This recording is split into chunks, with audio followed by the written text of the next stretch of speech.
Welcome, welcome, welcome, everyone, to Charting Your Course.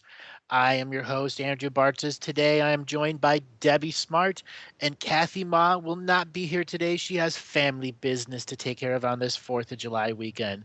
So, Debbie, welcome to the show today. Thank you, Andrew. It's wonderful to be here again on a beautiful, beautiful sunny day. Yeah, finally, we got some sun, and the rain and the fog has passed its way. It's finally burnt off, thank goodness. We recently had our solstice, and now we're at a whole new layers of energy where what people did on their solstice are going to start to repay them manyfold, and those that didn't do anything on their solstice are going to be wondering why they're left behind. It's an interesting time, isn't it, when the energies are coming through on that solstice. I had so many friends of mine and family all comment all of the different emotions that they went through at that time. Yep. Yep. So today I want to talk to you start about sun gaze and the process of spiritual photosynthesis. At my event, Living the Mystical Life Daily, September 3rd and 4th, I'm going to be going very in depth to this and how it brings health and wellness into the body. That's a really powerful, powerful process, Andrew, because I last week when we did get some sun, when it finally came through, I decided to sit out there and put into practice a lot of the things that you're bringing up for people right now to live this mystical life daily. And I went out there and I sat there and I closed my eyes and could feel the sun. And all of a sudden, I could just feel the energy all around me changing and expanding. I could feel my body starting to vibrate. It's a really, really powerful process.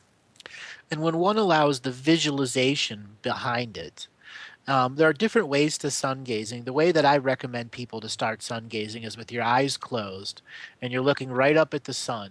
And with your closed eyelids, you're going to see color coming through the skin, oftentimes a red with patches of other colors, just as you would be looking at the sun with your eyes closed through the lids. After a while, your eyeballs start to act like this giant receptor, and they send energy through the nerve connections to the inside of your brain, and it connects to your third eye. One can do this with the eyes open and have very similar effects. But when one does with the intention of the eyes closed, to activate the third eye and to have the vision of the sun in the third eye, knowing full well that the eyes closed have the sun imaged through the eyelids. Making the spiritual connection is what I call spiritual photosynthesis. When the inside of the brain, like a solar collector, starts absorbing the light rays from the sun. That's a really, really powerful process. I noticed that when I was had my eyes closed like that, Andrew, and I was focusing up around my third eye, I did see an expansion of color starting to surround my body. It was really, really amazing. Yeah, and that expansion of color was your third eye itself tuning in to the current colors that were going through your auric field. Oh, I wonder what that was. Yeah, that means there was a tremendous amount of spirit energy working through you. That means the spiritual photosynthesis that was going on, the sun was coming into your field, and immediately your third eye was acting as the transformer, giving your auric field what it needed. I know I felt really energized. Normally, when I've been laying out in the sun in the past, just sunbaking, it's a totally different experience because Yes, the because intent. because Yeah. the intent is totally different. And here's the next part of our conversation is how does one make a guided meditation that has no words but allows the sun powering the third eye to to saturate energy to the rest of the body? This is where one has to be disciplined enough to bring that energy to activate the third eye, even if you don't think it's done. By the eyes closed and looking into the sun for a little bit more than 2.5 minutes, your third eye will go active because that's the very nature of it. So if you can get 30, 40, 50 minutes looking at the sun, your great solar collector has filled the left brain, the right brain, the medulla, the cervical spine, the thorax, the lumbars, all the shoulder blades, nurturing all of those parts because it is through the synapses and neurons that the mind is creating the connection, allowing the placebo to take over and nourish the body with its own energy. That's beautiful, Andrew. I noticed that I could actually feel the pressure around my pineal gland on either side of my head. Like it felt like almost like a pressure. I don't know what that was, so I meant to ask you. Yes, that pressure is the energy building up in the third eye. Then after a while, people hear a pop or a sound of a paper ripping or something that sounds like glass breaking. That is actually the third eye rapidly opening and fully taking in its power. A lot of people have that just before they have an out of body experience. When the pressure begins to build up there in the third eye, it is also telling you that you have reached a higher state of frequency, and there are other parts of the body that need that high frequency vibration also. Have you ever felt that little vibrating pressure of just above your heart or your throat? I did. Yeah. I actually felt it at that time. Right. So that is saying that it's now the nerves and the neurons and the synapses are now taking that mystical energy the third eye is co-creating with the sun and sharing it with other parts of the energy body. The biggest goal is, can you get the tips of your fingers to feel like that? The tips of your toes. Bring it to the furthest layers of your distal. That represents the super subtle cranial pulse that we all have. Oh, that's probably why I felt my whole body starting to vibrate all the way down to my feet. And I just felt an expansion of energy and I felt really, really energized. So it's really great to get that proper understanding and the explanation that you're giving, Andrew. Yes. Also, when you begin to do this regularly, you can charge your cranial fluid with sunlight. And you can program your cranial fluid is very similar to water, and its purpose is to bring synaptic expressions to all layers of the neurons so that they can make communications. It's a bioelectric soup, is what it is. Right. So when you've attained that level, so can you take that into your dream state as well?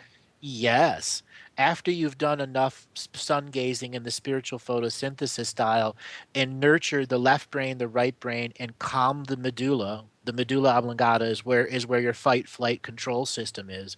There is where you can bring a tremendous amount of sunlight into your dream world and right away have those flying dreams again. They'll be very subtle. It is the adrenal gland and the medulla oblongata that oftentimes cuts these dreams short. I wonder what that was. That's a great explanation. I just, not long after that, I think I've even mentioned to you, I was having dreams where I was on water and I could feel this huge, I was in this boat and I could feel these huge waves, but I was, you know, going up over these huge waves, actually like it was a real nice floating feeling that I was a little bit concerned in the dream that I wasn't going to make it, but I could really feel the power of that surging going over these waves. So I don't know whether that was correlating to that experience or just starting to open up different aspects in my dream state. It's opening different aspects of your dream state. Oftentimes, when people are on boats and right away they don't think they're going to make it, it's signaling some other type of dream space that you've experienced as previously, or it's an actual past life memory in which you actually are observing yourself in another frequency of time going through that process. Oh, that makes Because sense. there's been a variety of floods that have come and gone through our world, whether it's a little local flood where you were surviving or a global flood. Right. Well, obviously, I think I'd rather just go and lay out in the sun. Exactly. So, you have done hypnotism and regression for a long time. Let's talk about the main difference between one's personal guided meditation and what regression and hypnotism is. There's not that much difference. When a person goes into a guided meditation, they automatically start to relax and they allow their mind just to go with the instructions. Like when you're guided meditation, it's giving you a visual, it's giving you a sound, to take you to open up different, maybe say, for example, a chakra, clearing your chakras. So as you're going through all the different colors, the mind and imagination is starting to work and trigger. And the same thing when I do hypnotherapy, I take people through the colors because I want them to clear their chakras and to raise their frequency. So I start with the root chakra colors all the way back up to purple and ultraviolet blue. And so you're both in meditation and in in hypnosis. Excuse me, I'm getting a bit talking too fast here. There's no difference because you both drop into the alpha state. And so, therefore, when you're going through a meditation, you're dropping into the alpha state and allowing the healing or whatever is the clearing to take place, just as like when you're going through hypnosis. It's the same sort of basis. Yeah. So can you explain for the audience what alpha is real quick? What alpha is when the conscious mind and the subconscious mind connect, and the subconscious mind actually comes through, and so it opens up and allows the body to respond to healing, because the subconscious mind is basically our higher mind, and that is connected to source. And that's why I sometimes call it your higher self, because the subconscious mind is that higher self aspect that's connected to source and has all knowledge. And so when you're connecting in that alpha state, you're connecting to the subconscious mind, and you're really connecting to that source aspect. And then theta is what? That theta is going back down into a really deep state where the subconscious mind is actually put to sleep. And then delta is actual sleep. Yes. So oftentimes people in the alpha state have a really tough time in their meditations getting into theta, or they find themselves right away sleepy and going into delta. Yes, it's basically what I call twilighting. You're lucid. It's almost like that lucid dreaming state. Yes, exactly. Like that lucid dream. That's what a lot of people are attempting to get into their dreams. Mm-hmm.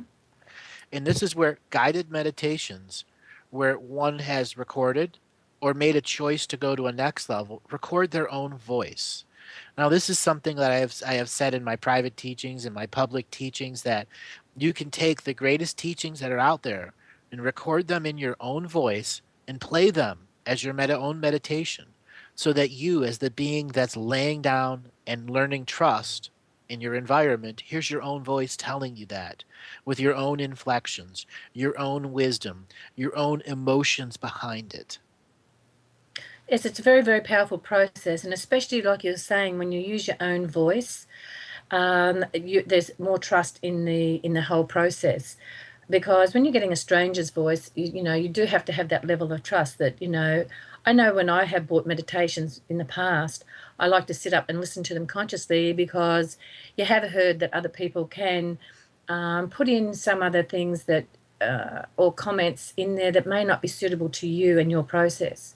So it's Or always their voice just has an inflection that triggers you. yes, A and that's lot of another. people don't even realize how subtly there's just a way that person speaks that reminds you of someone in the past, very subtly. Yes, and that could really trigger a reaction, and that you don't want. And so, you really want to be able to totally surrender when you're doing meditation. You really want to surrender the body and the mind to allow this, beautiful process to take place. So the next thing with guided meditation is we can create any imagery in our mind. But when one chooses to actively sun gaze for many, quite a few hours at a regular process, and then goes in at night and knows the sun gazing process, they can activate that imagery at night. And that's the power of placebo, giving you more power, even though the sun is not physically there for you to see. Your mind can create it. You have created the synaptic nerve endings that allow the left brain and the right brain to come together to activate the third eye in spiritual photosynthesis. We are beings who are always emitting light. When we receive light from the sun, we are raising our frequency and increasing the density of light energy within us. That is a really wonderful aspect, Andrew. I never gave that a thought, looking at it that way. But yes, when you focus on something, your intent, like you're saying, you can lay inside in the dark, and you can visualize that sun and the rays coming through, and that photosynthesis taking place. The body follows the mind. Thought, always mass always follows thought and energy, and so You're that right. allows the process. Yeah. And the next level of guided meditation is knowing that you can create sunlight at night. You can make worlds inside your own guided meditations, Yes, it's places of sanctuary. It requires the creative mind giving the advice to the creative person who will be doing what? Going through the meditation. And this is a great way of creating a reality, because when you're using your mind to go into that state and to visualize and create, you can set your goals and your intentions, utilize the wonderful energies of the sun in that meditation. Exactly. And one of the guided meditation techniques you use is called the crystal pyramid. Yes, I set that up when I'm doing hypnosis to get people to visualize themselves inside a crystal pyramid because that sets up a frequency and also a protection. And then I go through the colors. So you're basically asking them to see themselves inside a crystal pyramid. Yes. How To do you see yourself inside a crystal pyramid? Do you see yourself from the outside inside, or do you see yourself inside looking out? I see myself on the inside, and I really encourage people to see themselves inside the crystal pyramid, and not only just seeing them, but feeling it. So you can See, feel the vibration. exactly. A lot of people get stuck in the monkey mind process where they have to see via third person, just like watching television. And this is where it takes the discipline of mind control, the simplest form of if you can imagine an apple in your mind for 5 minutes, you can meditate. It's as simple as that. It's stopping the distractions that take the image away. If something is trying to show you on the outside, that is revealing that you are having some level of disassociation in your own physical processes of meditation.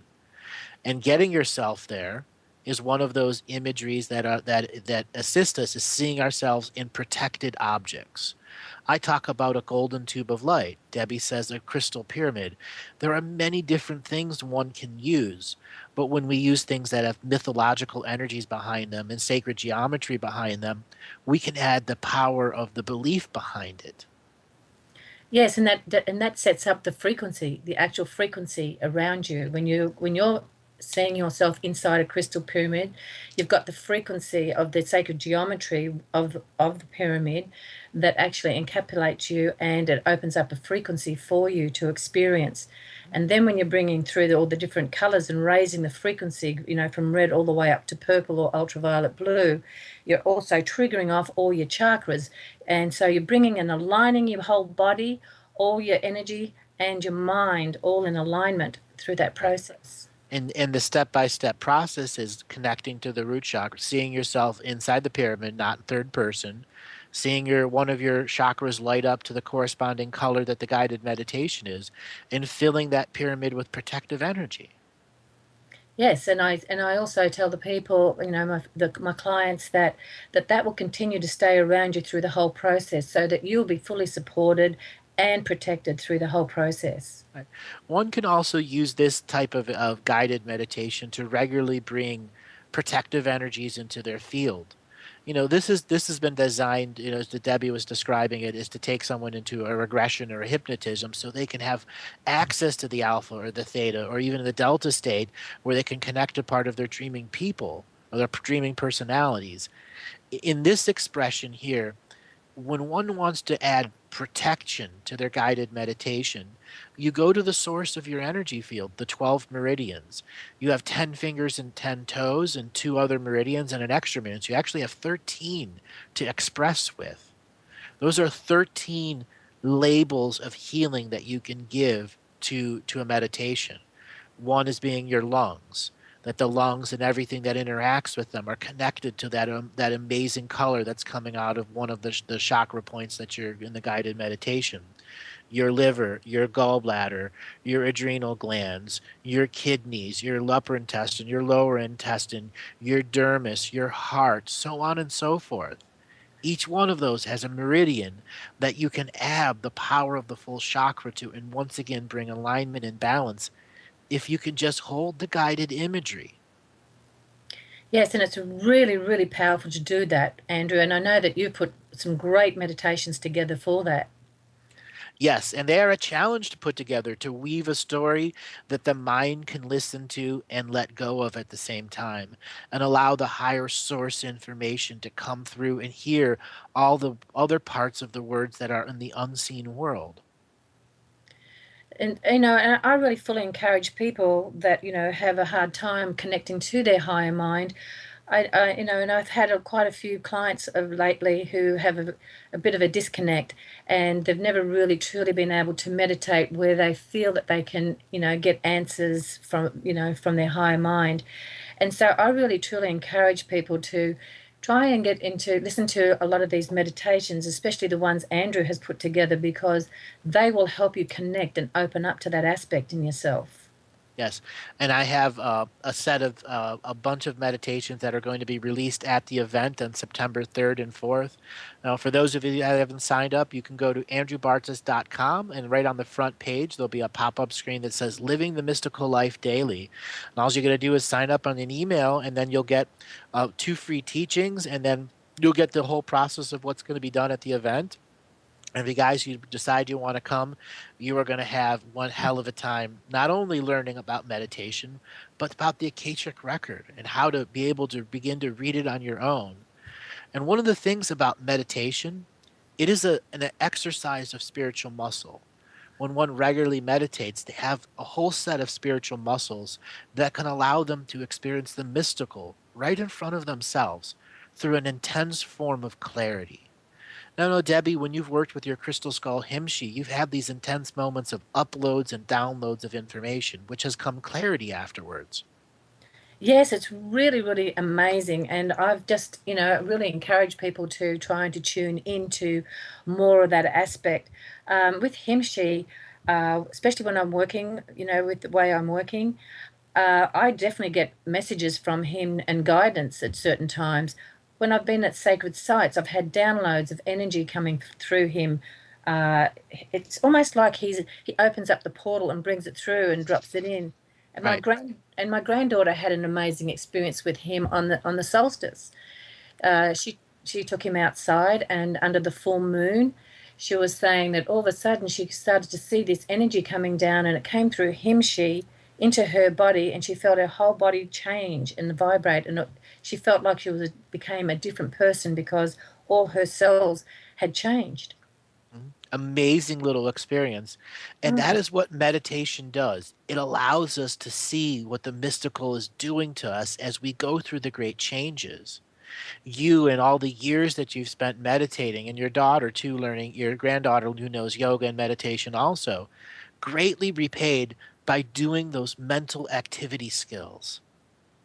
Yes, it's wonderful to get the feedback of, after teaching and guiding her through a life and other people as well, you get the feedback of the great magical moments and experiences that they get to experience through putting these into practice. Exactly. So when I see people that are taking the sun gazing and the spiritual photosynthesis techniques and are combining it with their other meditation techniques, I'm full of joy because there are other techniques that one can combine. And that is when you visualize yourself moving in a meditation. That's been pretty powerful too, because I have done that, and I've actually done gone walking, probably on around the dusk, and in my mind's eye, I'm doing a meditation at the same time as moving, and that's really powerful as well. Right. And one of the free teachings that you'll get with Living the Mystical Life Daily is exactly that. And that's aligning each footstep to north, south, east, and west. And that is in your mind or physically doing that, but the bigger goal is to do both. I Mhm. tell people to start in just your mind to see your right foot come up, and as it goes down, you say in your mind, I'm aligning my footstep to north. As your left foot goes up and goes down, I'm aligning my footstep to north. So once each footstep is aligned to north, then you go to the next direction, east, west, and south, the east, west, and south. So you're going to be basically taking 8 steps for each direction, but you're walking forward in your visualization process. And the reason you're always taking steps forward in the astral world, the directions are changing, the physics are changing, and physics emanate around you and out of you because you are a light emanating being. This technique of guided meditation, where you see yourself walking, aligning yourself to the directions, is so that you can learn manifestation of your own physics when you start to do dream journeying or physical spiritual journeying. Yes, and it's very shamanic, Yes. Andrew. Yes, and I'm so excited about this workshop because not only is it going to be full of information, but it's going to be experiential too, and it's going to take people to great, great levels. Yes. We're going to be talking Akashic records and galactic history. The next layer of galactic history too is going to be coming out. So for all of you that really are wanting to know more about galactic history too, this event will be featuring that. and as well as you being able to learn to read the Akashic records on your own. I'll be presenting information from the Akashic record, teaching you meditation skills to reach your own personal level of sacred neutral, and then bring up bits and pieces from other parts of the Akashic record that might challenge you into just a little bit of polarity. And can you maintain your neutrality? As well as being able to teach people how to send healing treatments forward and backwards in time to themselves. There's going to be such a powerful, powerful process and a powerful event. And truly, quite a few people that I know have already booked in. And they keep, sending me little emails. I just can't wait for September. It's going to be so, so exciting to be able to step into a greater level of understanding. Yeah, and this has been many years in the planning, let me tell you. Many, many years in the planning. And a lot of people are aware of the beeswax tools that I made, and I'm going to be featuring a number of these at the event to create a special protection field, a special learning field, so that people can feel the Akashic records while they're there, so they can have their mystical experience, be connected to the information that's flowing, and still be in their own little compartment, not in their own little bubble of energy, not having to share energy unless they want to co-create. Yeah, Andrew, also, you did mention to me that you're going to also do we're going to be moving some All right. physical. Yep, yep. That is our music. Debbie will be back in just about 3 minutes. Hold on. Okay.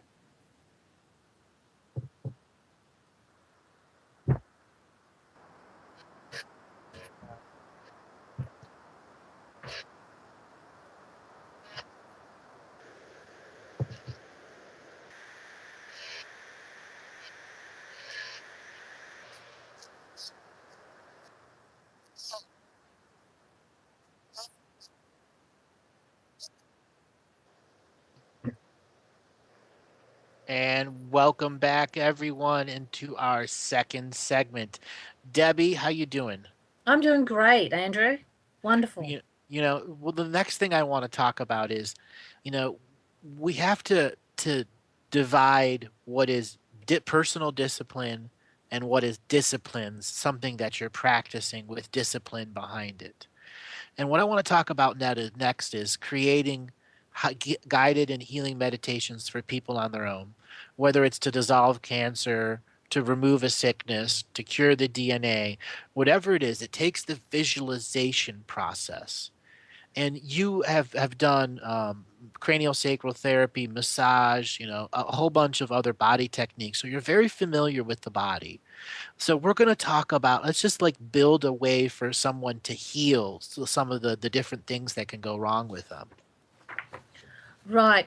Uh, well, especially with what I do now with, with my past life regressions, I think the best thing to do is to get to the root cause of the emotion behind the problem.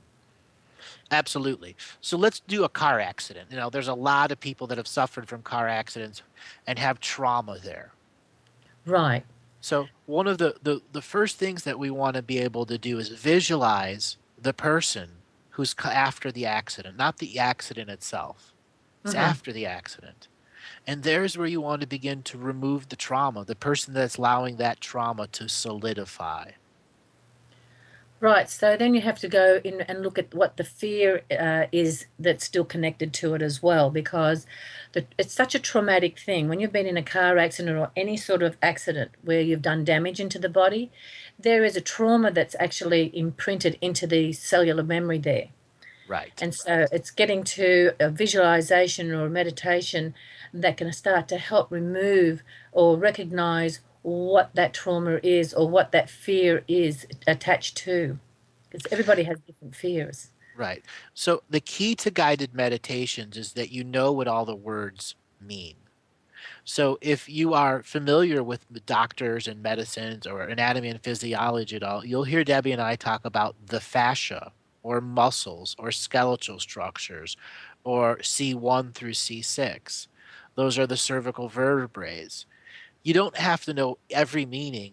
You just have to know roughly what it is or what it does. And that is what adds power to the guided meditation. For example, when Debbie was talking about the cellular memory of the accident, that is the whole cellular body. That's the entire frequency of being seen and unseen. So your guided meditation has to emanate to all cells in the body and all cells that are going to be grown, that you remove this trauma, that you've healed that void space there. Yes, and the visualization, we can also use colors of energy to come in and also dissolve some of those cellular memories that are imprinted into the cells by using the mind to create. Right. And that O- is really powerful. Oftentimes people need a starting place. Well, the starting place is the hands and the feet. Those are the control systems for the car. There is where you want to begin dissolving the cellular memory, where the energy started. And then Right. then going all the way up the bone structure, all the way up into the shoulders that had to then send energy and information to the brain telling it was in a car accident for all the arms and the legs to flex. Disconnect the toes from the engine of the car because its foot's on the gas pedal or on the brakes. Yeah, because it's very important, Andrew, that there's all have different types of meditations for different things that people have experienced, for different problems. And so, like as you're saying, with the car accident, you really have to address every aspect of the body because every aspect of the body was involved in that. Exactly. And this is why when people are trying to create guided meditations, a lot of them are laser type focused. Yes, they are. And they're just only hitting the one central area, which is just the central spine. And Ex- that does run off nerves everywhere, but you do need to address every other area as well. Right. So when you are creating your own meditations, go and look at other concepts such as the fascia. That is what the stringy material that holds the muscles in positions and places. Oftentimes, the fascia can get spun up and tight from car accidents.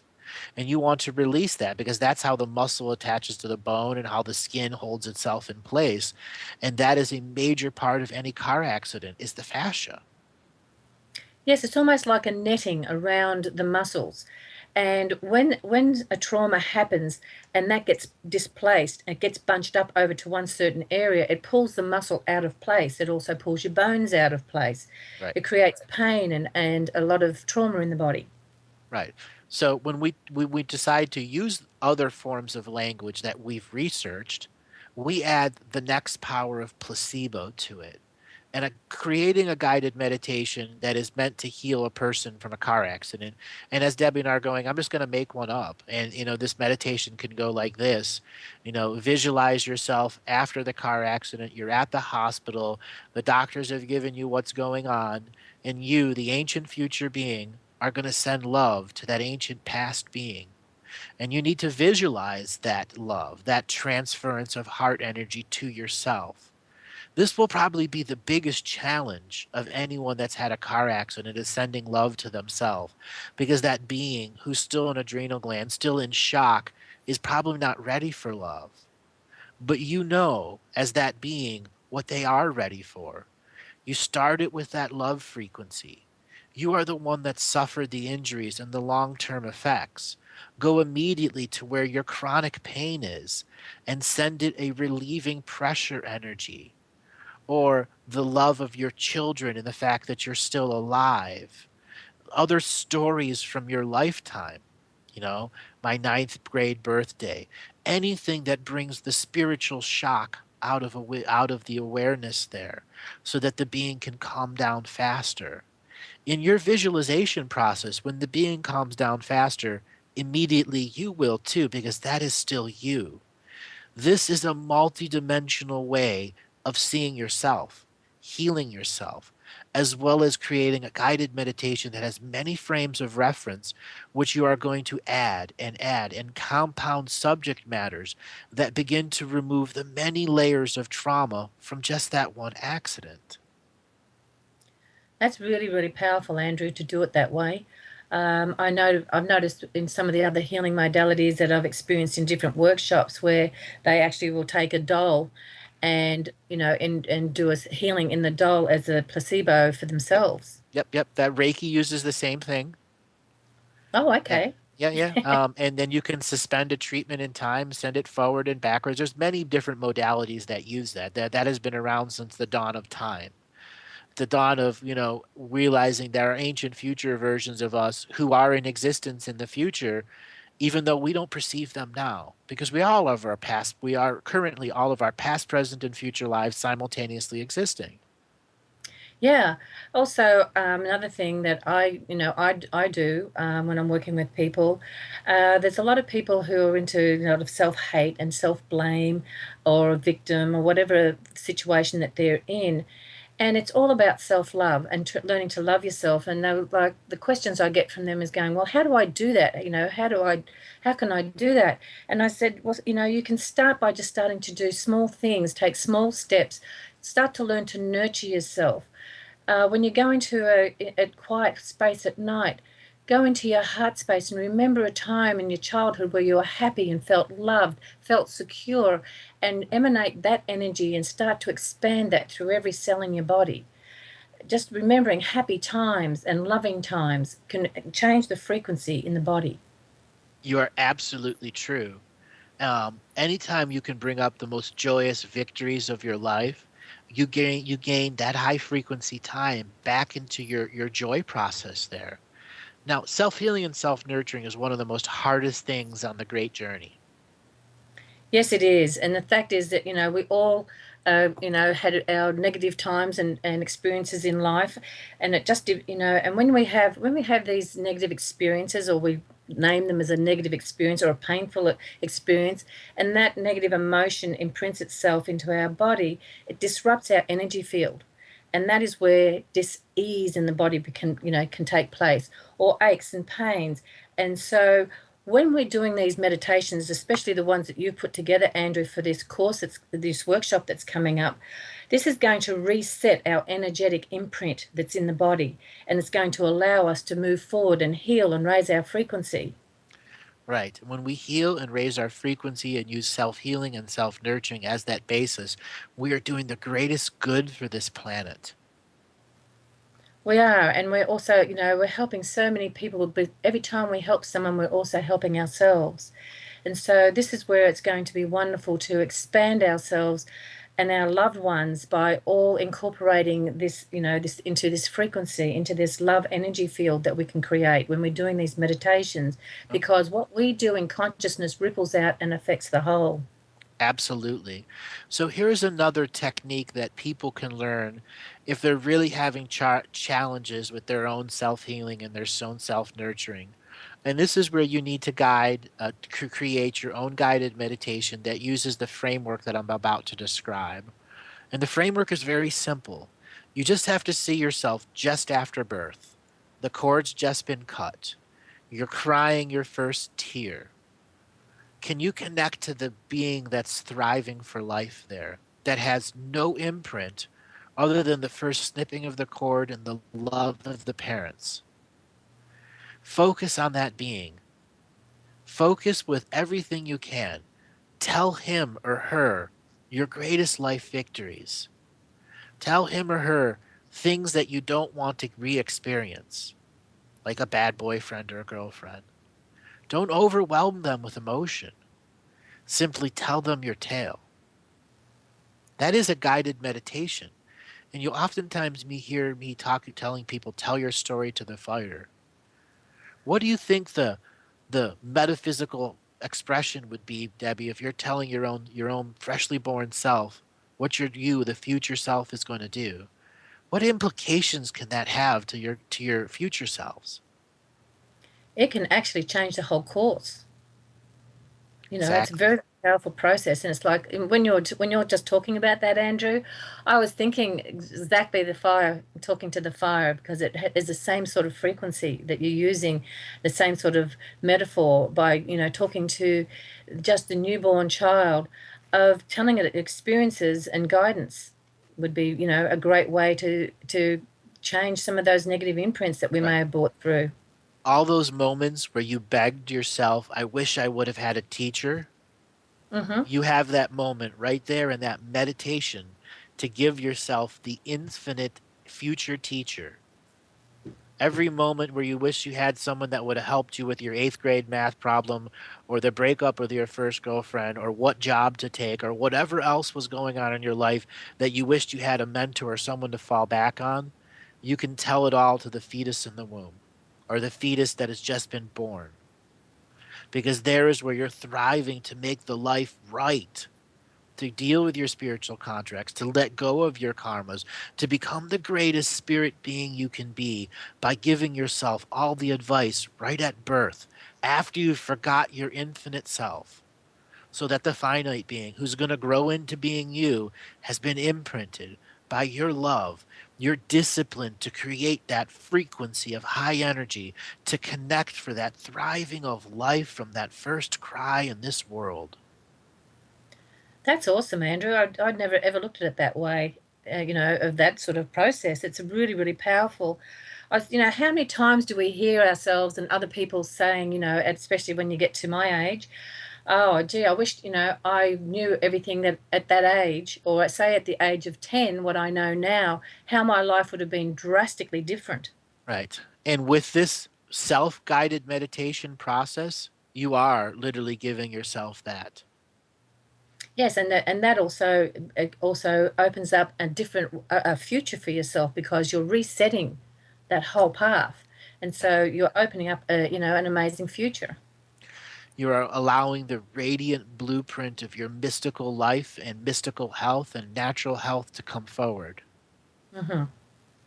Yeah, that is extremely powerful. I love that. Fantastic. So now the next thing that we can do was, cure our DNA, change our DNA. We've been hearing meditations about this since the 60s and the 70s. I know, and I know it's interesting too because just a mutual friend of ours just recently had her blood tested, and I found out that her actual blood type has changed. Oh, yeah, people's blood types change all the time. Which I was never aware of that. I was just like, wow. Yeah. So how does that change? Is because when you change your mind and you're changing your frequency, obviously everything else in the body is going to change as well. Correct. The DNA is just a code for the entire light being to be here. And sometimes the code only runs to a certain level, and only that percentage of the light being can be in until one can fully decode the subtleties of the DNA. This is where we can create our own DNA healing process, allow the DNA to become our natural teacher. We break the DNA down into two sides: the lineage, that which was your mother and father, their mother and father, and their mother before, father before them, all of the knowledge and wisdom that is stored in the seven previous generations is waiting for the seven future generations. You are that infinite generation of the now who can change and alter the DNA so that the past can be resolved so a future can be exist. It is your present state of expression and understanding of DNA that's created in the guided meditation. You can just see in front of you a big giant helix the same size of your body and overlay it so that your feet to the top of your crown chakra is one spinning double helix. And you create an image of your root chakra at the bottom and one in the crown at the top, and you illuminate all the other colors inside this helix. And this is where you start to begin to remove things that you know have negatively affected you. Um, Cancer in the family, heart disease in the family, diabetes, as well as ancestral family curses or anything else that's passed on through the lineage or is debt that's created from the system because your previous generations were in lack or were held in suppression by the system creates a resonant frequency in you. You can remove that from your DNA and bring a tremendous amount of abundance in equal co creation with those around you. Yes, Andrew. I've experienced it also with my regression work where people have actually broken the cycle or the curse that has been running through their family through generations just by getting in touch with that and in that frequency, getting into the root cause of where that is sitting in their body. And we can do a whole release and healing around it. And the meditations that you're talking about too can actually have the same effect. Yes. And on my website, one known as the Rainbow Meditation and another one is the Crystal Obelisk. Both uses DNA references as well as full healing changes. So if you'd like to get a sample of those, you can go to andrewbartzes.com and they should be on the videos section. So there are a variety of ways for one to create guided meditations. So the next thing I want to say is everyone likes to hear the good golden voice. And sometimes that golden voice is necessary in your trust process. Okay. I always recommend that people do it on their own, that they record their own voice. But those that are the beginning, because that's what charting your course is about, that are really trying to get used to it, an exterior voice can be very calming, especially when your reality has these ups and these downs and these ups and these downs.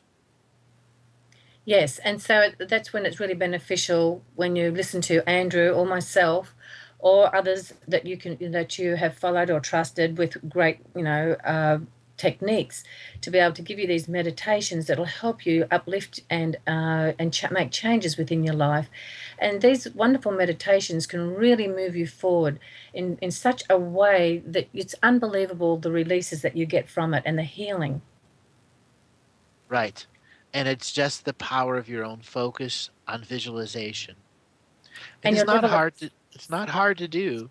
There are people out there that play chess blindfolded against 12, 15, 20, or even 30 other people simultaneously. We're really only asking you to do one, two, or three pieces of imagery at once. Right.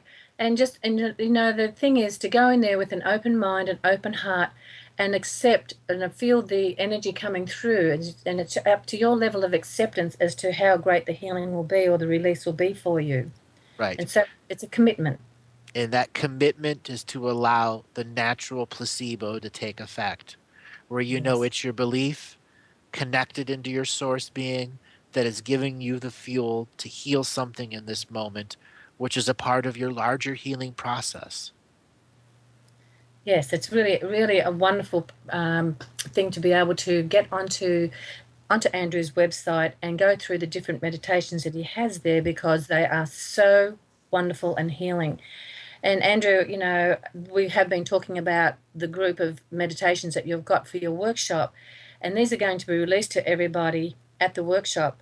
And also, you're going to make those available for after the workshop for people? No, those are going to be strictly for the workshop, so people will be able to get a copy of the workshop afterwards also. Right. Yeah.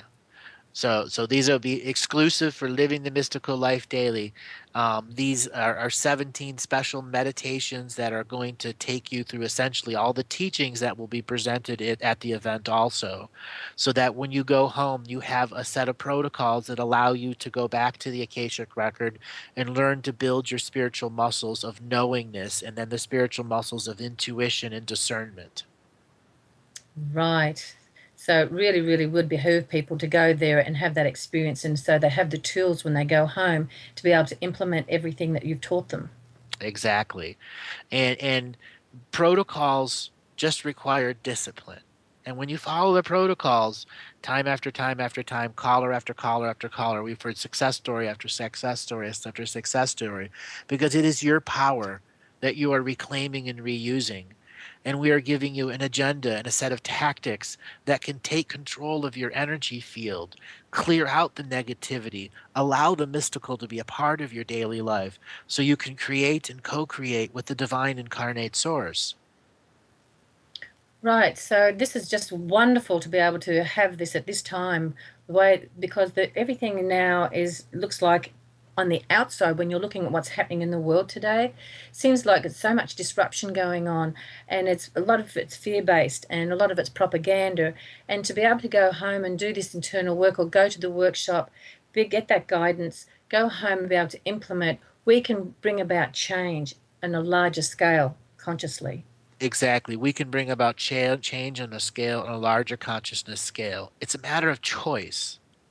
So, at the top of the hour, we're going to be just taking a break here in a minute. But to sum up things, guided meditations, healing meditations, focusing on how you're sealing yourself, whether it's dissolving cancer, removing a virus, or curing your DNA, requires that power of implicate, intimate visualization. I say implicate because it is what's going to implicate your placebo. You're already your knowingness. So if you're going to do a visualization on your lungs, you know what the lungs do. You know, if you got a broken big toe, you got the same thing included in the rest of the body. So all of the wash of energy goes to all cellular levels. Bring yourself to the higher scale to make sure the body is nourished and nurtured. And then that individual point. All right, we'll be back just after the break.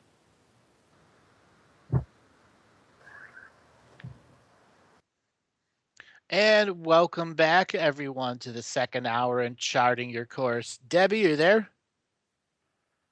Oh, she might be muted. No, Anyways, I nope, was you're there. muted. Yeah. Yeah, I forgot to turn my mute off. So, Debbie, why don't we open up for some phone calls if anybody want to come in and talk about guided meditations in general? And if anybody wants to call in, we are going to use this 1 second. I don't know which number we're going to use. 310-421-4053.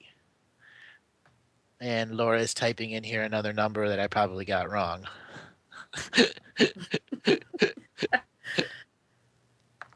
So have we got the phone number yet, or? It'll come in a second. Oh, well, those meditations are really powerful, Andrew, and I'm so excited because I haven't seen them all, but you've been sharing some of them with me, and I'm really excited to incorporate them into my own, into my own disciplines. Yes. So the number is sorry everyone. The number is 956-210-0261. All right. So for those that want to call in and talk about the meditation conversation that Debbie and I are going in. And then It's 217.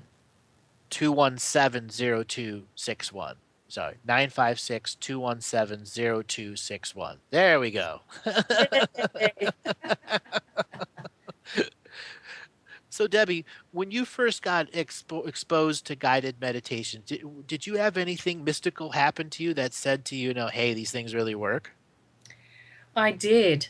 I look back early days when I first started, getting involved in doing affirmations.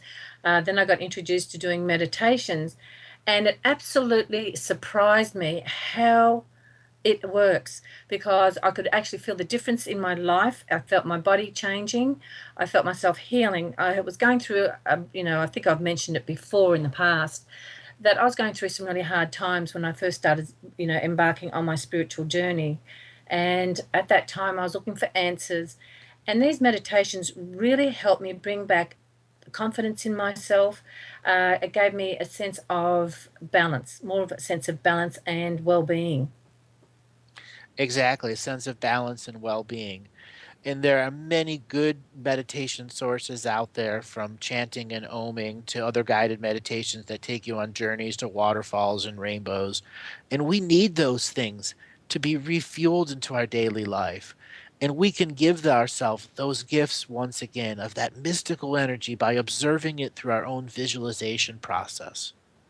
The great thing about doing these meditations, and having them and listening to them outside of ourselves, is it quietens down the conscious mind, which sometimes we refer to as the monkey mind. It's always chattering, and there's a lot of negative stuff coming in there, or you shouldn't have done this, or you're blaming somebody. There's a whole lot of stuff going on around and around and around in the conscious mind when you're going through some really heavy negative, situations in your life.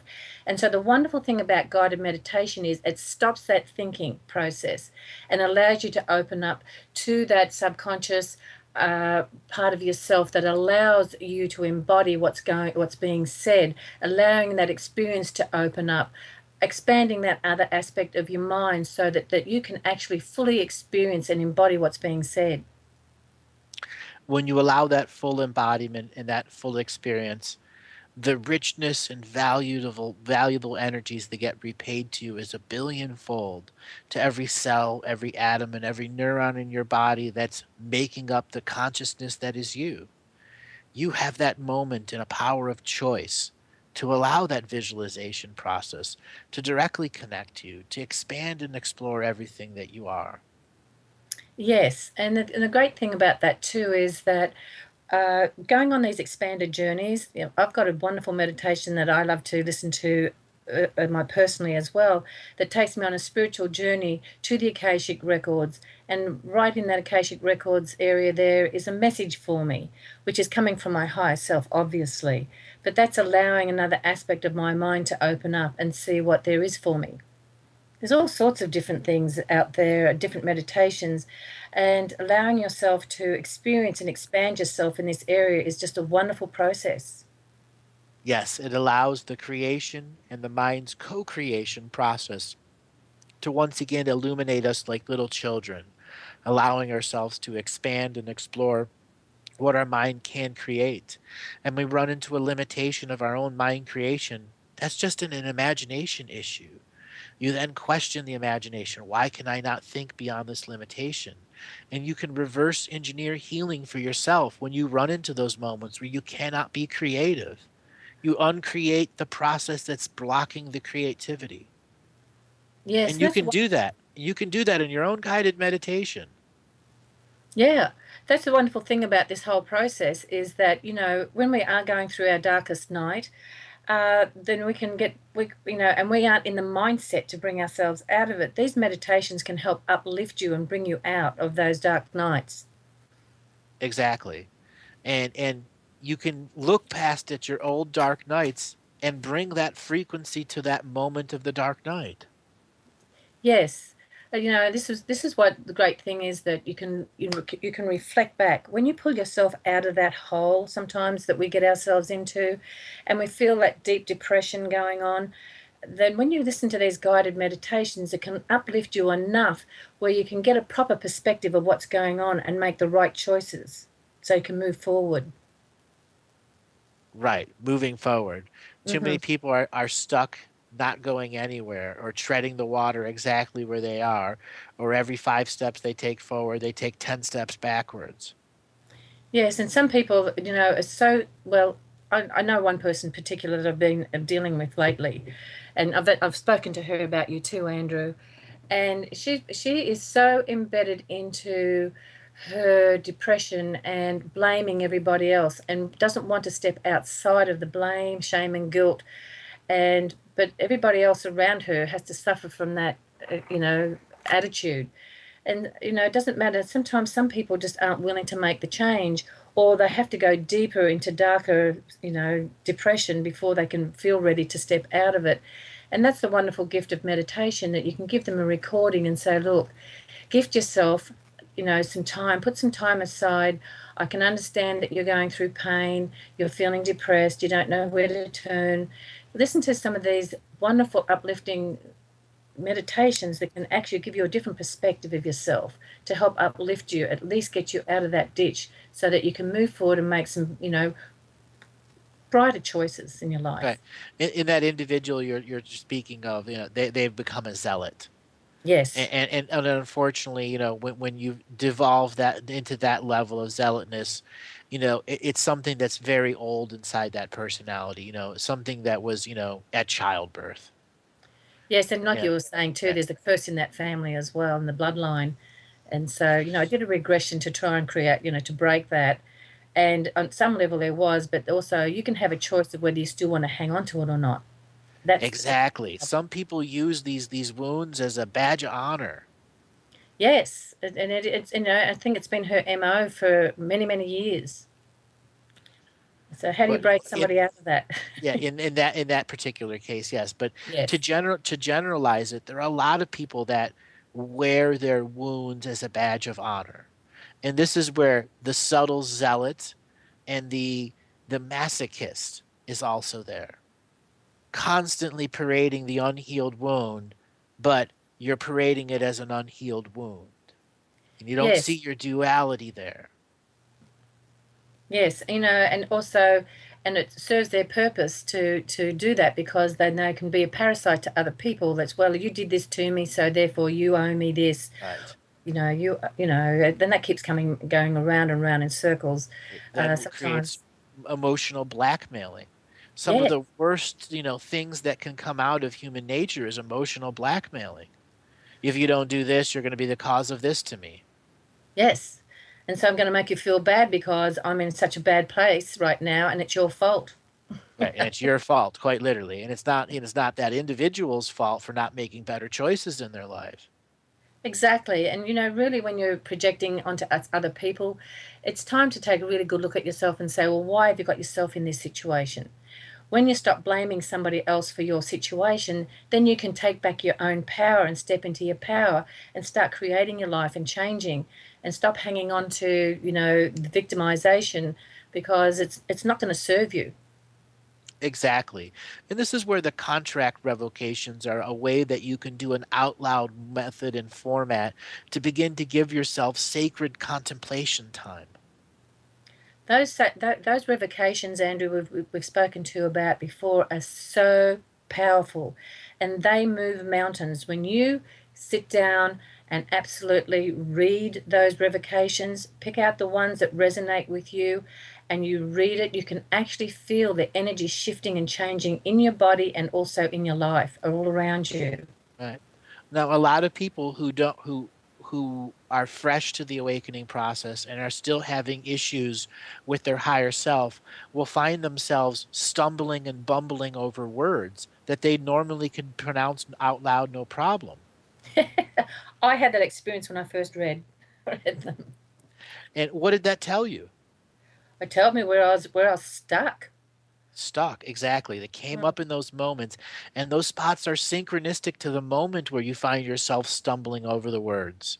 Nothing is by coincidence when you're reading these things out loud with empowerment of bravado voice behind them. The bravado is what helps reveal the spots that your placebo belief is not enforcing. Right.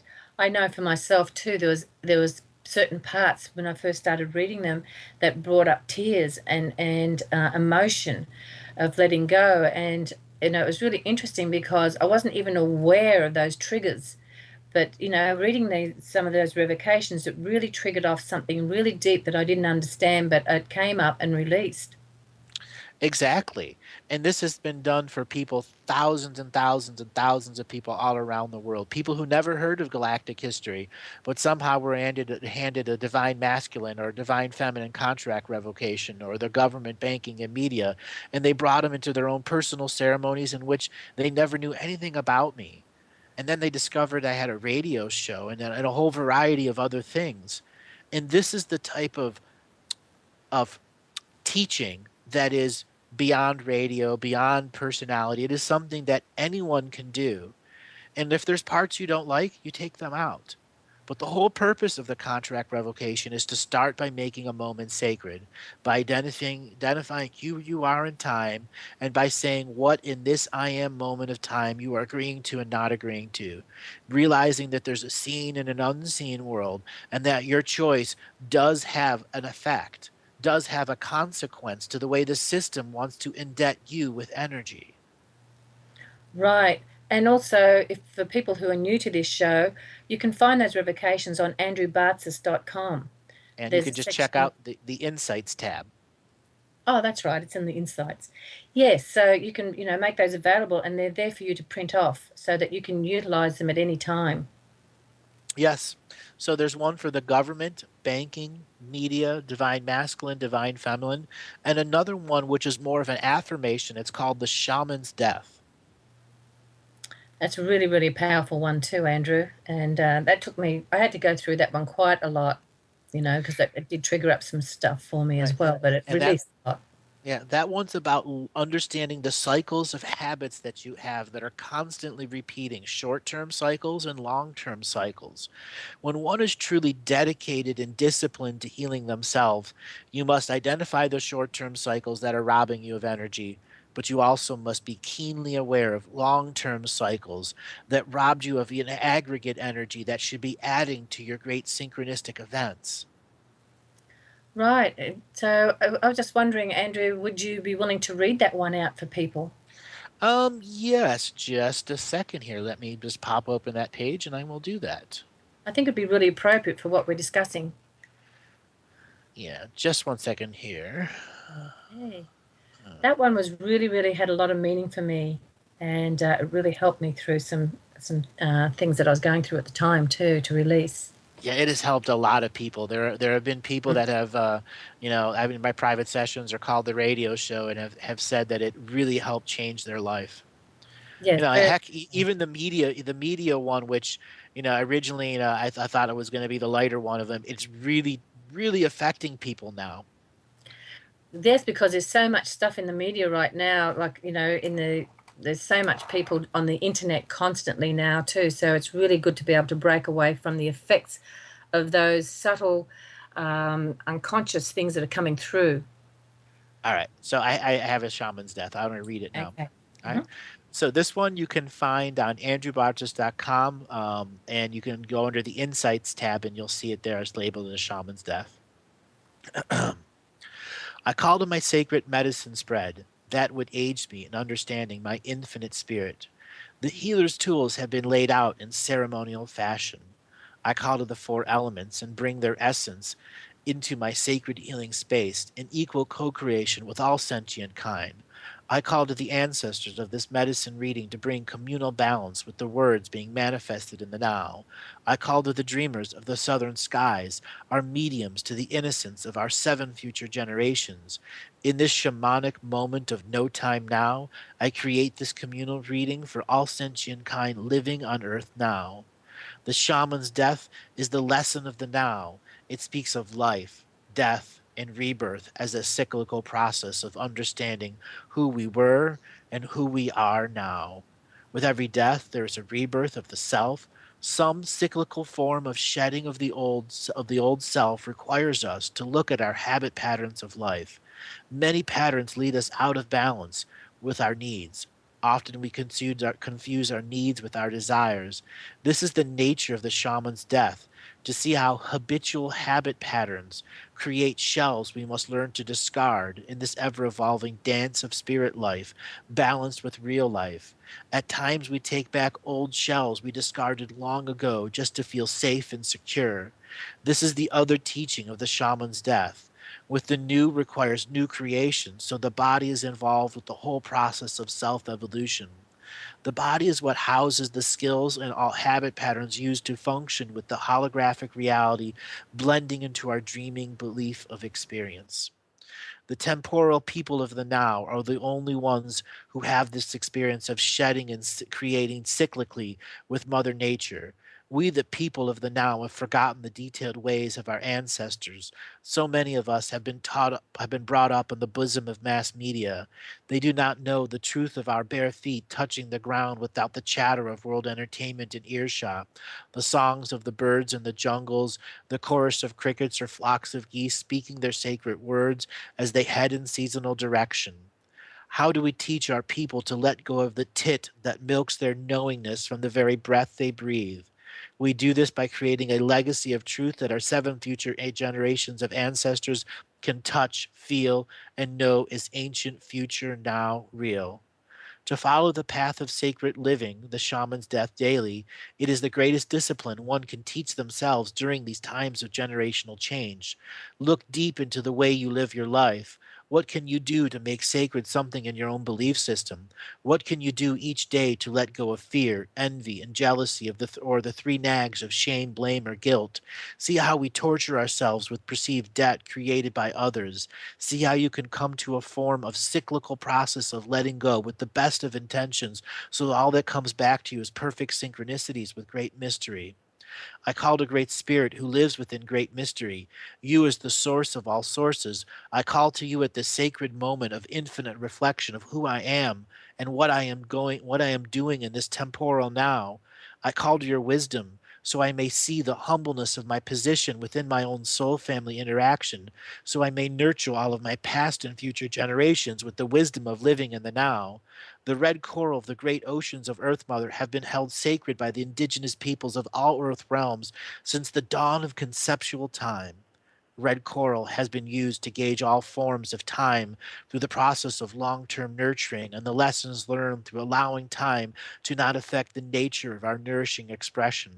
To nurture oneself is the greatest gift we can return to Earth Mother at this moment in time. By allowing healing to be a process and not an event, we become the greatest wisdom. We become the greatest wisdom of why red coral is the Mother Earth Mother's blood teacher. Red coral is of earth blood. It is the link to her sacred heartbeat we all hear deep inside the womb time, long before we go through the forgetting of the birth canal. Red coral reminds us of the infinite nurturing in the placenta of mother's womb. It also teaches us when we leave the womb to experience at birth a new sacred placenta of void energy encompasses us on our life walk. This new placenta is what we make sacred through the learning of is in our DNA, our very blood that procreates our version of life on this world. Red coral comes from the great water nurseries of life, the places the whales, dolphins, and tunas go to spawn the seven future generations of Earth life. We all share red blood on planet Earth. It is the gift she gave us so union and communion can exist at all levels of creating within Earth realm. Red coral of Earth Water's nurseries represents the very essence of nurturing womb time. We, the generations of the now time, bear the responsibility of acting in the now. The ancestors of the past gave us our traditions, cultures, and esoteric practices for us to learn.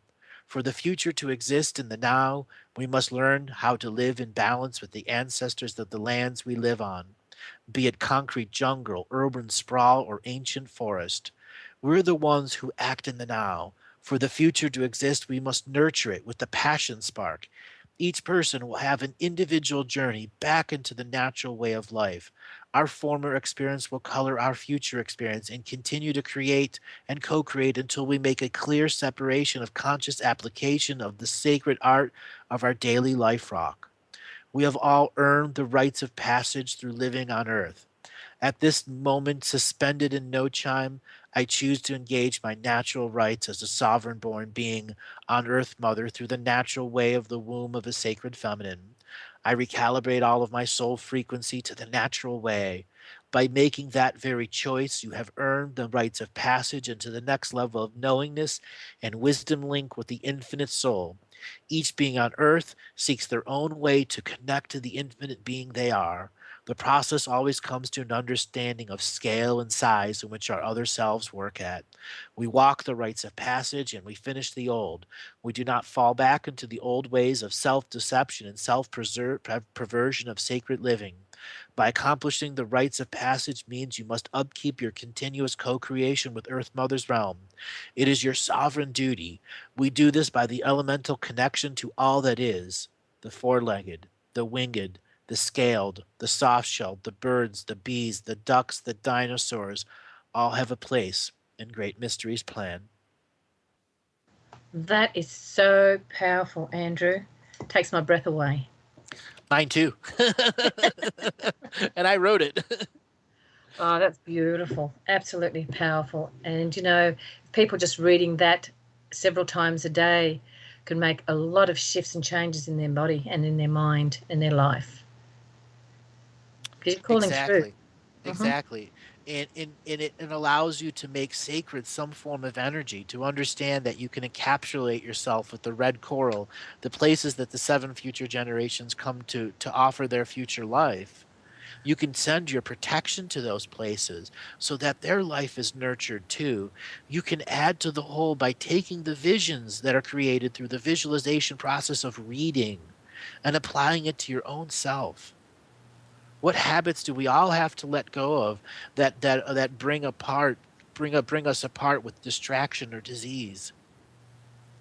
And this is what you're talking about, sacred living and letting go of all the fear and the shame and blame and guilt. They're the parts that we need to let go of so that we can get back into perfect synchronicity and have an infinite reflection and see our own reflection in union and communion with everybody. Exactly. Those words communion and union. Let's break that down. Communion. Commune with the self in union, and union with everyone else. The self in union with itself, in unity self with everyone else that is emanating the same common frequency of do no harm to any sentient kind. That's the basic moral code our species needs to adhere to move forward in the higher evolutions of life.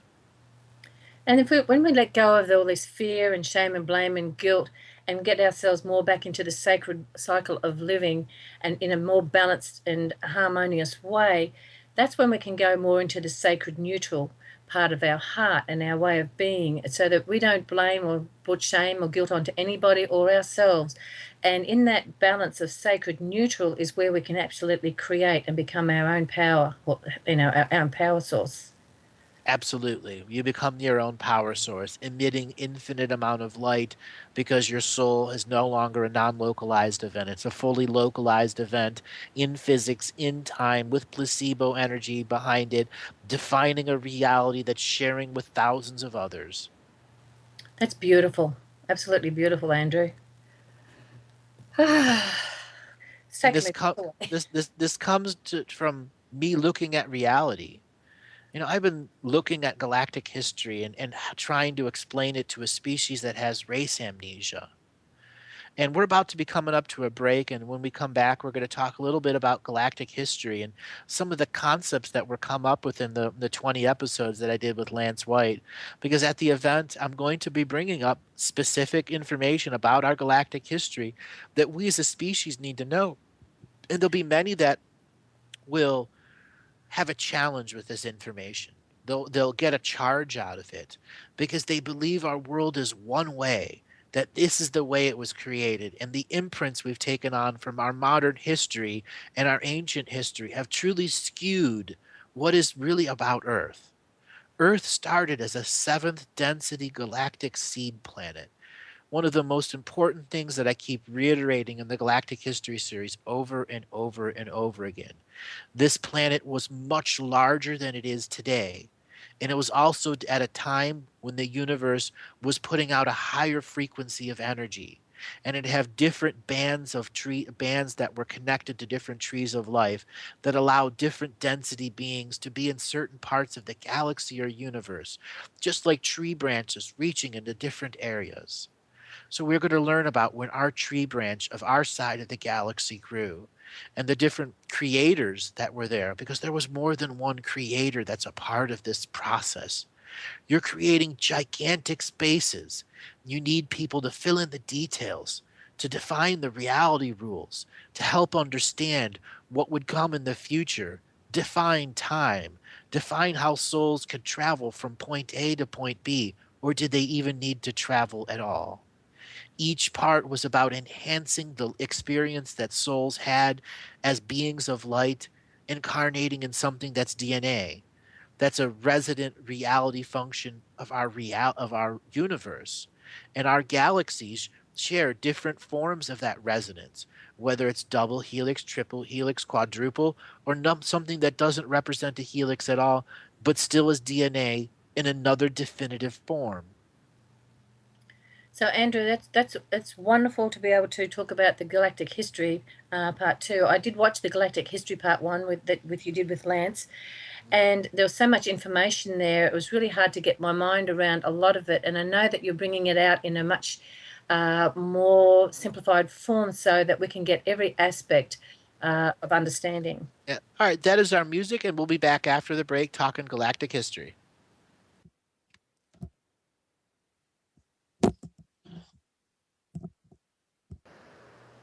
And welcome back, everyone, for the last segment on charting your course. Debbie, how you doing? I'm doing really good, Andrew. Enjoying every moment. Yeah, me too. So let's talk about galactic history. So I know there's a lot of people have seen the 20-part episode I did with Lance White. I know when you first did it, you had a bit of a challenge going through with it. A lot of it was it's not necessarily over your head, but it was very multidimensional. Yes, it was probably from what I've been studying and learning over the years. To me, it seems so much far more out of the box that, it was out of my concept. And so listening, I had to listen to it several times so that I could really embrace it and open up my mind more. And that's the wonderful thing, because over the years, you hit a plateau of just same old, same old, same old. And when I started listening to you, it opened up so many different avenues of multidimensional thinking. And the whole paradigm in my life just completely changed. Well, thank you very much. So, one of the things that I touch on in galactic history is all about pyramids. Now, you've been to the Great Pyramid in Egypt? Yes, I have. To share with people what you felt when you were in there and what it was like when you took your tour. So, it's interesting. What you see on TV and pictures of the pyramids, you're just not prepared for the actual experience. It's so awesomely overwhelming. When I saw the height of those pyramids and I saw the height of the statues, you realize that no one on earth could have made that. It's such a great technology of other beings with the it was just so out of this world when I went there. And we got on one of the days that happened to go there, they opened up one of the pyramids for you to go down. And a lot of people aren't used to going into really small enclosed spaces, and you've got a line of say a couple of hundred people, and you're in 110-degree heat, and you've got this pyramid door this area that's open, and it's actually like a square hole going down into the ground, and you had to go down this really steep plank, and it's only one person wide, and you have to bend over to go down into this. I don't know whether it was the king's pyramid or not. I'm not too sure. All I know is that they opened up this pyramid. I was with a whole group of people, and James and I were the only two that decided that we wanted to go in. And in this, like, as we're going down, there was people freaking out further down that just had to get out, and everybody had to slam themselves up against the wall. And when we finally made it all the way through, down through the bottom and into this main area that opened up, the energy in there was really still. And James and I looked at each other. It was full of people. You're told that you can't take any cameras, but people had taken their cell phones in there and taking pictures. And we both just closed our eyes just to get center ourselves in there. And I just basically put out that I would really like 3 minutes of just peace and quiet and emptiness in there. And next minute, everybody had filed out, and we had the room to ourselves, which was, to me, was amazing considering I saw the big lineup of people behind me. But anyway, we just took advantage, and that's when I really went into a deep meditation in there, and so did my husband, and we both had this flash of experience of a memory that we were back in Egypt. And so, it was very, very powerful. And going to all the different temples that there with all the amazing statues, you can actually pick up the frequencies of those times. Really, really powerful place. And that is an example of how it connected, and it was somehow jumping the race memory, the amnesia that you experienced, because you recognized Egyptian lifetimes right away. Thousands upon thousands of people have that common experience when they see the pyramids, whether it's in live or on a video. In the galactic history, I talk about 12 different layers of pyramids that are on our world. The most basic concept of a pyramid is a consciousness expansion device where it has a large volume of stone with a center core stone and resonators in it that absorb vibration from the continent itself. The pressure of all the stones on a calcite underbed or a granite underbed creates a massive piezoelectric effect with water chambers that are moving through it, which allows them to program the very water that's around the pyramid itself. So that water can have all the prayer energies of the people that are at the temple, which is also creating energy for vessels. So it is a full way to fuel all forms of consciousness or technology with higher density energy at a time when the planet was losing density. So think of it as a consciousness creation machine. So if you live around it, you're constantly expanding your density, the amount of light that's coming within you. If you have a spaceship, you can fly near the pyramid and collect energy from it so you could travel to other places. It is constantly refueling whatever the consciousness needs for direct manifestation. That is amazing. And the people who build like a frame of a pyramid inside their homes for certain healing. And when they've been told that when they put a say piece of meat in the middle of it, it stays fresh. It doesn't go Yes. off. There's a frequency that's been built into the whole sacred geometry that actually keeps everything fresh and regenerated. So in the galactic history, I spoke about 12 layers. One of those layers is a consciousness expansion grid. And then the next two layers are what's called a fortification layer, so that our frequency of surface time is protected and has unique anchor points in it that allow things called timeline fallout shelters. I spoke about these in the galactic history in the continuing series I did afterwards also. And this is a place where consciousnesses could go and have a sanctuary while time was being created and uncreated by mass wars that were taking place on our surface, by beings from other parts of the galaxy who were trying to mass incarnate on our world and outbreed our surface population. That's pretty awesome, Andrew. The thing is also with being able to utilize something like that on this planet at that time, it's such a powerful way of, expanding this consciousness. Correct. In when we can once again create these objects to do what they're originally intended to do, which is raise the frequency of being that is around them, and take the weaponization factors out of some of the other different layers of the pyramid grid. This is where high consciousness beings can tap into the very ley lines of this planet to activate defense systems or offensive systems that affect the whole planet. It's amazing too, Andrew, because there's pyramids all over this planet, not just in Egypt. Correct? And And so they're all holding a ley line space of energy. well, one of many different expressions of ley lines. The ley lines have moved on our planet over the many thousands of years. They aren't fixed. They are constantly ebbing and flowing like the precession of our own Earth. Right, because watching the Ancient Alien series, which, it shows also um, where a lot of beings came down from other planets and have, utilized and built pyramids in different areas of the globe, and sort of wonder what purpose. Because they were using the crossing of energy lines to make their manifestation machines. Like some of the pyramids in the Maya lands clearly were used for technological expression. They were converting ore into a highly refined ore. And it was the nature of the machines that could literally transmute it from one expression to another because of the high consciousness beings that were in prayer around it. The same ones who mined it out of the ground brought it there to go through this natural transmutation process.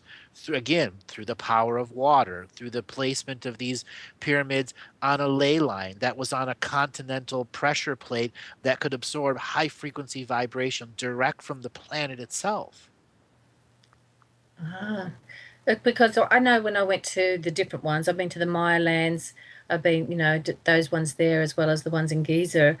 And, there are different experiences because you are tuning into the different races and the different thoughts of creation there. But they're just as powerful and it does trigger off and open up certain areas in the brain that I just never realized that would happen. Correct. And you can begin to experience your own pyramid by building them out of straws, honestly, and Wow. then get a little angle meter to align them to the right the frequency, and you will begin to notice after making one or two that you actually feel the frequency during the creation process. Is that because it's a sacred geometry and sets up a frequency?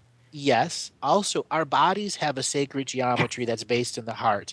And when we bring external forms of sacred geometry, our energy wants to entrain to it. So when you are making it, even out of straws, your consciousness is creating the visualization so the hands can make the manifestation. Okay. So I've noticed that there's different sizes and shapes to different pyramids that people use for different things. Like that, you've got a different frequency for healing as to a different for manifesting. And I know that a couple back in Australia, they built a pyramid and they must have studied the different shapes and sizes of the pyramid shape that they were building so that they could, she was having trouble, getting pregnant. And so they hung that up over their bed. In the middle of winter, they said they just felt incredible heat. They never needed a blanket. It was just different frequencies. And then I've been to different places where they've set up a healing room with a copper um, Tube. poles, Yep, yep. tubing, yeah, copper tubing, and you can lay on a table underneath that, and they've got crystals in every point for healing, and that just took me out of my body. Correct. I've been in a number of those too, and you can make Mm. an incredible sacred geometry shapes just out of copper tubing. And So, if you want to, yeah, yeah. if you want to go one step further, you go get some finely tumbled clear crystal quartz, the really fine stuff, and just fill your crystal tube, your copper tubes up with that. You have sacred geometry technology right there, which has been recreated thousands of different expressions. Right, so I suppose it just all boils down to the amount of, say the amount of inches apart to all the different sizing is to The the different angles. type and the The angles. key is the angles. It's Oh, the okay. angles that make the true pyramid function the way it's supposed to do as an actual sacred geometry shape that our body naturally wants to entrain energy with. Right, and so when you build the opposite, like you do the pyramid up and then you do one that goes underneath it, so that becomes the Merkaba, that creates a whole different frequency again. Correct, correct. And then you can make a Merkaba which you stand inside. And that is how people like to travel around the galaxy or the universe. Right. Right. Or you shrink yourself into your own Merkaba and your crown chakra if you are trying to begin some form of bilocation or trilocation process. That's the most basic explanation from it. But there is where you gain bigger scales of understanding. And the Merkaba is one of those energy vehicles we can commonly create with our technology. There are a number of other forms that are more effective to certain types of consciousness because they think more in one color. Like Octurians think more in the blue ray spectrum than they do in the red ray spectrum. But that doesn't mean they don't have in a red ray experience. They do very much. They concentrate, focus, or specialize in that blue ray. Oh, I wonder what the difference was with that. I know I'm aware of the Arcturian who do tend to go for the blue, and I'm just wondering, is that fourth dimensional? Fifth, actually. Fifth. Okay. Fifth. Fourth dimension is understanding space and time are only to your local expression. And Right. when you can get over that, you instantly become fifth dimension or fifth density. Okay, because a lot of people now I've noticed on the internet, you've got a lot of different spiritual people putting out a lot of information and they're talking about the 5D experience and raising your frequency up to 5D, which fifth dimensional. And they're basically Density. saying That density. there's an issue with words. People haphazardly exchange density with dimensions, and it creates a great level of confusion. Um, in fifth dimension, you can't enter really fifth dimension unless you're already in the fourth density. But there are fifth dimensional beings who can exist in the third density because they've raised their in the third density because they themselves were a higher density being before they split themselves into different master avatars. Dimensions, how many dimensions you can be in is how many master avatars are running bilocated, trilocated frequencies that are completing soul missions as fully sovereign soul shards still connected to the original avatar. Right, so there's a big difference there then. So when they're talking about 5D on these things, though, they're basically talking about fifth density, not fifth Correct. dimensional. Right. Right. Fifth density is what they're talking about. Okay. And when you're entering the fifth density, that means you no longer need to have time and space define all of your consciousness. So that's the experience that I have when I go down into hypnosis, into the alpha state and the theta state, is when you go into a no time space. And I know that Exactly. when I've had clients and I've taken them through and I've said, well, how long do you think you've been, doing this process? And at the end of it, and they just go, oh, well, it probably feels like about maybe half an hour. And I go, well, we've done 3.5 hours now. I go, what? Because I said, you go into no time, you go into that Yep. fifth density. Mm, Exactly. And fifth density is an understanding time does not has no value to the soul. exactly. It is only the temporal experience when you're incarnated or reincarnated into something. Oh, okay. I know that when I was focusing on the Merkaba one time, I was doing my own personal meditation, and I got this download of information and telling me that if I could spin the Merkaba in my mind, in through all my cells in my body, that I could actually change my DNA. Yes, Yes, you can, but that's an understanding that you have to be able to observe a lot of reality moving very fast with a spinning Merkaba. And that Mm. is ancient technology that's coming through in our modern colloquial terms. We already know how to achieve fifth density. The information is spread throughout all of the common religions and uncommon religions. It's a matter of coming together with one's own individuated sovereign system that isn't defined by an external source, giving your power away, your fundamental power away to an external source. Mm-hmm. Okay. So if we do that internally, though, when we do visualizations, would that Yes, make an effect? Mm-hmm. it'll make an effect. It'll increase your frequency. And Mm-hmm. then you have to encapsulate with that Merkaba certain aspects of your DNA to enact change. Right. And now I understand. So So, it's a bit like there's some processes out there in the out there in the media and stuff like to do work with the Merkaba that creates, you're sitting inside that Merkaba and you're spinning it to raise the frequency. And like you're saying, you can make your own vehicle. yes, you can make your own vehicle. So, and that's something else that I spoke about in the Galactic History series was called consciousness exploration vehicles, where beings of light came here to Earth and came into our astral world and then incarnated on our surface, as well as physical beings traveling here in space vessels that then lived on our surface, died on our surface, and became ancestors. So other beings from other worlds who were soul family to that ancestor who died on our surface could come and live and incarnate here. This is this concept of out incarnating the surface population. And this is something that was the first style of war that our galaxy experienced. It wasn't about guns and bombs and lasers and dimensional weapons in the beginning. It was literally, can your soul family out incarnate the surface population of a world? And then change the nature of the experience on the surface by grafting new concepts to the surface, taking tips and techniques and tools from other celestial minds, and then grafting them on the surface of their world without fully taking into mind the celestial mind you were grafting new belief systems on. So that would have created, if they kept to that, that would have created a whole different world. Correct, a whole different world. And then in the Galactic History series, I talked about timeline genocides.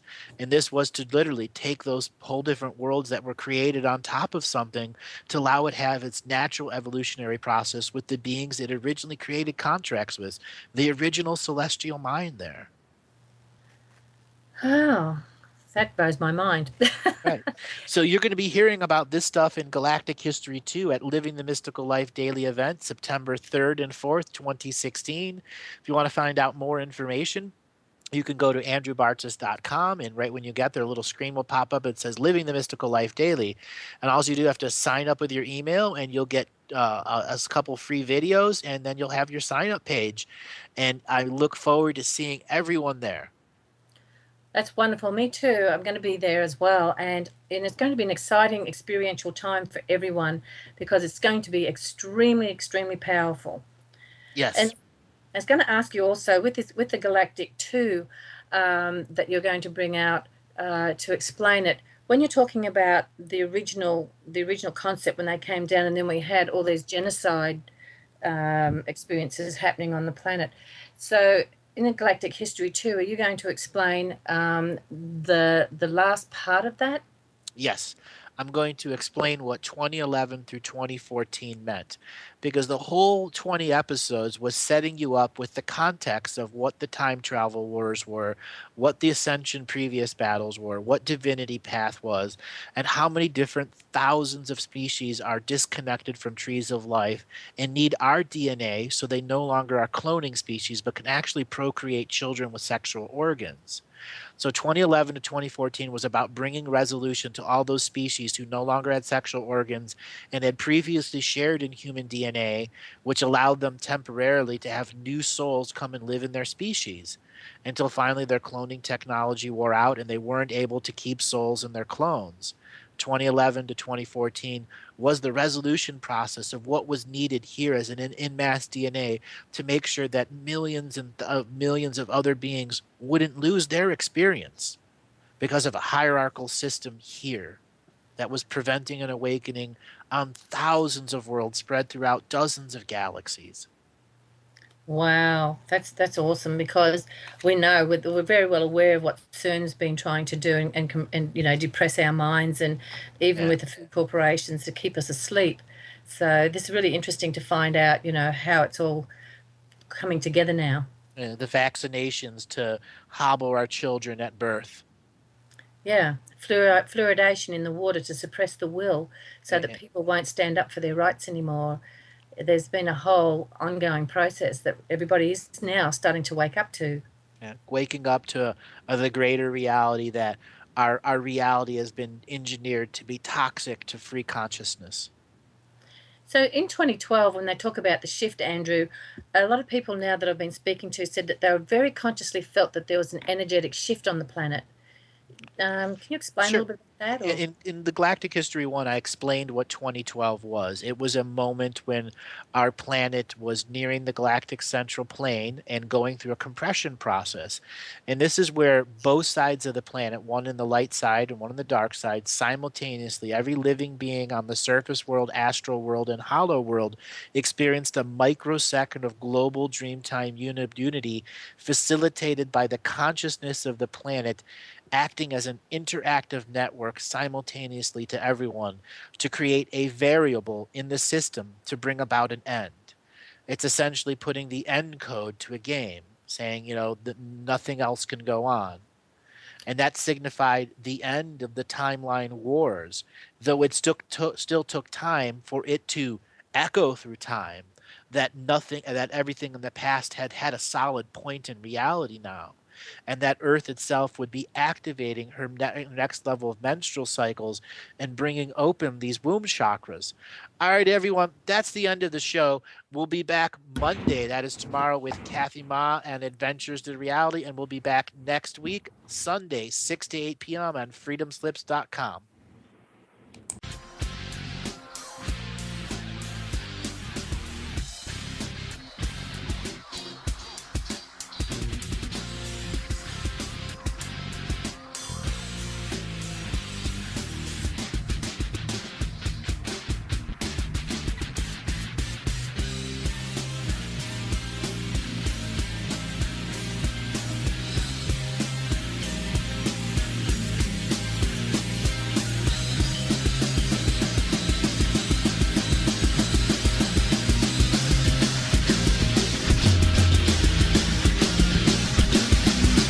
Thank you for listening to Revolution Radio. There is no good and evil.